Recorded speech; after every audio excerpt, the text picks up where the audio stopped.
Siapapun yang pernah minjol pasti punya kontrak digital yang sah dan legal kepada perusahaan pinjolnya. Bagaimana jika nasabah ini melanggar atau cedera janji terhadap kontrak digital tersebut? Nah, ini yang sedang terjadi yang dialami oleh nasabah pinjol. Ya, saya menemukannya di channel di Facebook, grup Facebook Raja Galbay gitu ya. Dia diberikan 3 screenshotan seperti ini. Ya, langsung saja kita lihat di sini ya. Nah, ini sudah bisa kita lihat ya bagi yang sering minjol sudah akrab sekali dengan surat peringatan ini ya. Ini PT Lentera Dana Nusantara ya, surat peringatan. Nah, PT Lentera Dana Nusantara ini dari S Pinjam. Oke. Lalu screenshot kedua adalah dari Commer Finance atau SP Letter. Gitu ya. Kalau di Shopee itu ada S Pinjam dan SP Letter gitu ya. Dan satunya adalah dari DC-nya. Di sini dia sudah menegaskan tentang surat tersebut yang dikirimkan. Oke, nah jadi begini, kontrak digital itu semuanya punya. Kenapa? Baru nasabah ini yang mendapatkan. Mari kita baca di sini ya. Surat peringatan kepada yang terhormat Bapak Ibu pengguna es pinjam di tempat. Dengan hormat, ya, bersama ini kami PT Lentera Dana Nusantara melayangkan surat peringatan kepada Anda dikarenakan nomor 1, secara sah dan sengaja melakukan kelalaian berupa pengabaian pelunasan tagihan es pinjam Anda yang telah mengalami keterlambatan tagihan selama 3 bulan. Yang kedua, bahwa kami PT Lentera Dana Nusantara telah berusaha menghubungi Anda, namun tidak ada itikat baik dari Anda untuk menyelesaikan kewajiban di perusahaan kami. Yang ketiga, kerugian yang kami alami akibat dari tidak adanya itikat baik dari Anda sebagai pengguna es pinjam. Ya. Atas hal-hal tersebut di atas, kami sampaikan surat peringatan agar Anda segera melakukan pelunasan tagihan es pinjam kepada PT Lentera Dana Nusantara selambat-lambatnya pada hari ini.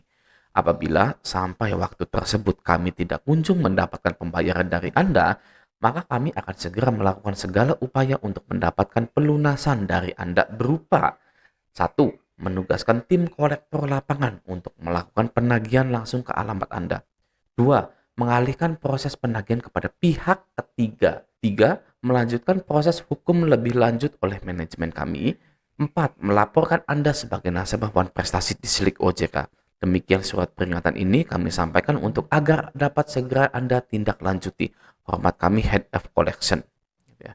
Nah, ini adalah surat peringatan yang pertama. Yang kedua itu setelah saya baca isinya sama saja. Ya. Yang satu, menugaskan tim kolektor lapangan untuk melakukan penagihan langsung ke alamat Anda. Ya, keempat, melaporkan Anda sebagai nasabah wan prestasi di Slik OJK. Sama ya, karena dia ini galbay atau gagal bayar di pay letter dan di S pinjamnya, combo gitu ya. Dan di screenshot yang ketiga, ini ada penekanan dari DC.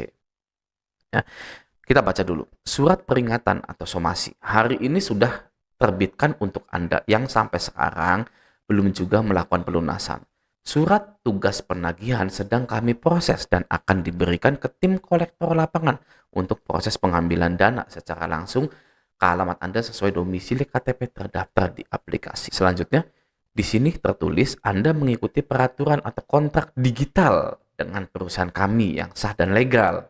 Jadi, hanya tinggal menunggu waktu sampai datanya selesai dan akan kami proses ke tingkat yang lebih lanjut.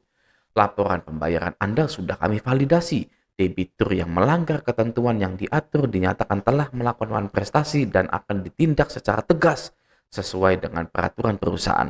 Ditunggu maksimal jam 21 WIB pembayaran Anda via aplikasi.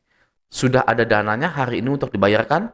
Ini sudah 2 bulan lebih tertunggak, tidak sesuai aturan dan perjanjiannya. Kalau memang tidak bisa dibayarkan di aplikasi, nanti tim kolektor lapangan saja yang ke alamat terdaftar Anda agar tidak perlu repot Anda cicil kembali di aplikasi. Gitu ya. Nah, di sini ya bisa kita soroti bahwa di sini tertulis Anda mengikuti peraturan atau kontrak digital dengan perusahaan kami yang sah dan legal. Oke, langsung saja tanpa bertele-tele gitu ya. Jadi semua orang itu yang minjol itu punya kontrak digital di mana Anda tidak pernah tanda tangan ya. Kalau kontrak yang tidak digital kan Anda tanda tangan ada materainya gitu kan. Kalau di kontrak digital itu tidak ada. Lalu apa resikonya ketika kita ini memiliki kontrak digital dengan perusahaan yang sah dan legal gitu ya. Nah, yang pertama adalah kedepannya Anda tidak perlu mengkhawatirkan yang namanya identitas palsu, penipuan, penggelapan, dan pemalsuan.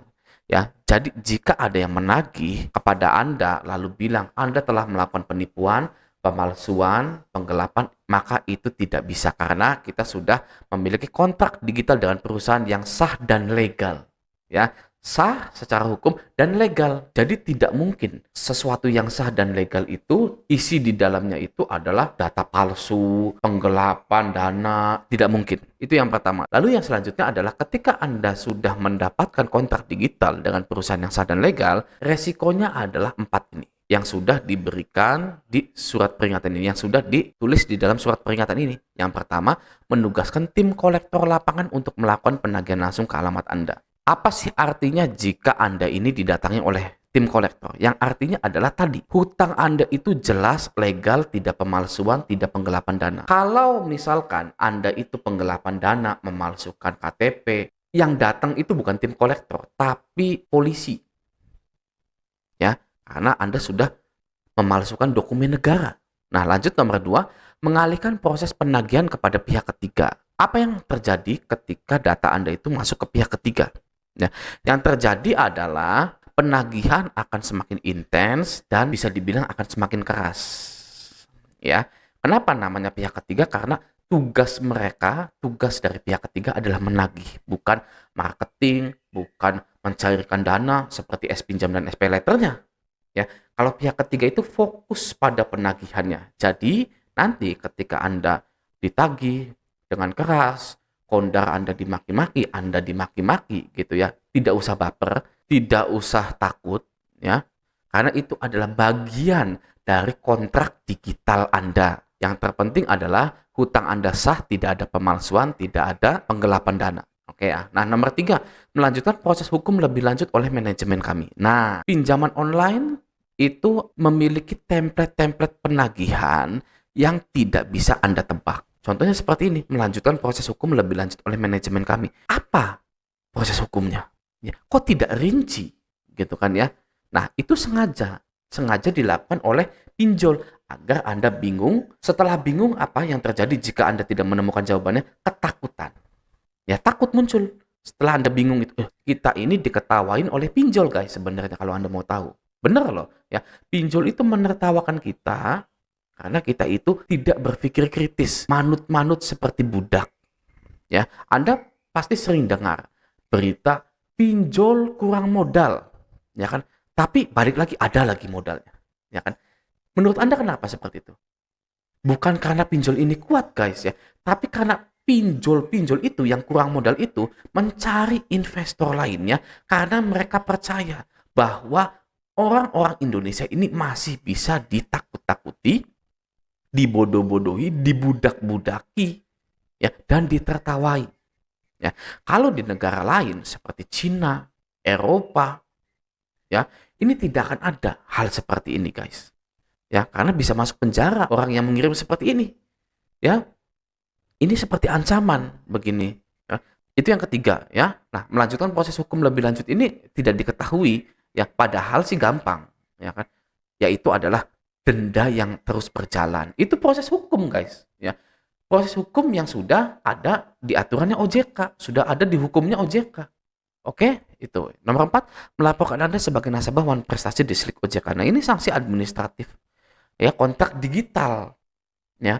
Jadi ketika Anda memiliki kontrak digital nomor 1 sampai 4 itu pasti terjadi, bukan kemungkinan terjadi, tapi pasti terjadi aja.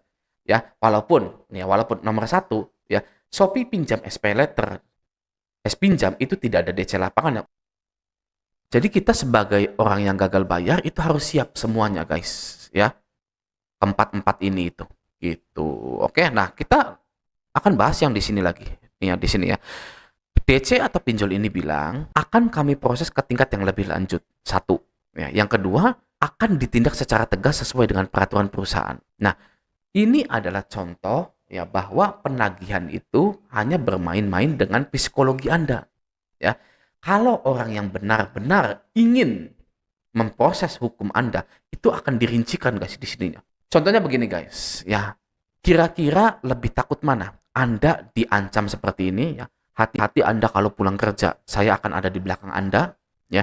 Anda sebaiknya punya mata empat, dua di depan, dua di belakang, ya, biar tahu kalau saya itu terus mengikuti Anda. Keluarga Anda akan saya permalukan di sosial media. Itu tidak mengerikan, guys, seperti itu. Karena kita ya punya self defense gitu ya. Kita sudah membayangkan hal itu sudah terjadi, ketika terjadi beneran, ya sudah, tidak terlalu ngefek dalam diri kita. Mungkin kita malu saja. Habis itu sudah, gitu ya. Nah, tapi kalau penagihannya ini ambigu, ya tidak jelas, tidak rinci, seperti kami akan proses ke tingkat lebih lanjut, ya, lalu akan ditindak secara tegas sesuai dengan peraturan perusahaan, yang mana tidak ada rinciannya, itu lebih menakutkan daripada ancaman-ancaman sebar data dan lain-lain. Saya sudah sering bilang kepada Anda bahwa pinjol itu adalah bisnis rasa takut atau bisnis psikologi.